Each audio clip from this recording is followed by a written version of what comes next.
लागि 12 वर्षदेखि 14 वर्षसम्म यो बोट रोपेको 12 वर्षदेखि 14 वर्षको बिरुवा हुनुपर्छ अरे यस्तो फल दिने। अनि त्यसको पनि बिच्चाको यति भन्दाखेरि कति हानौ भन्नुहुन्थ्यो मैले यहाँदेखि उताको मात्रै हुन्छ अरे कलमी गर्ने होइन दाना बिउ। अनि यो बिरुवा 8 वर्ष भएपछि यो त यसको त बिउ हुँदैन अरे यो रोपेको 8 वर्ष पछाडि 8 वर्षदेखि 12 वर्ष बिचको बिरुवाहरूको चाहिँ यस्तो यहाँदेखि उताको मात्रै बिउको लागि छुट्टा छुट्टै टिप्नुपर्छ अरे क्या। यस्तो पाकेको नगरी यो रक्सीको बोट मुनिर आउनु भएको रहेछ उहाँहरूले।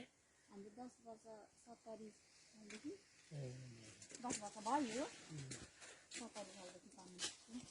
हाम्रो बुवाले नि ल्याउनु भएको पहिला त कफीको बिरुवाहरू चाहिँ कहाँबाट ल्याउनु भएको अहिले चाहिँ कहाँबाट ल्याउनुहुन्छ? अहिले त हामी त दाइले ल्याउनुहुन्छ त्यो कहाँबाट ल्याउनुहुन्छ बिरुवा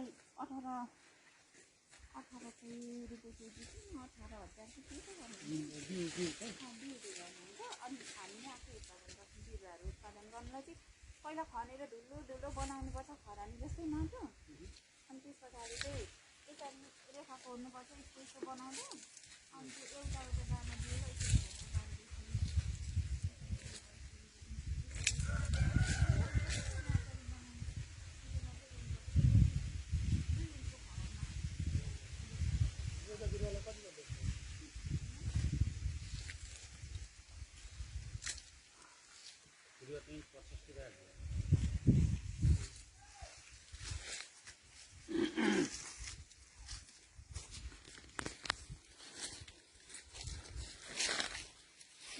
तल पनि धेरै छ है अझै तलसँग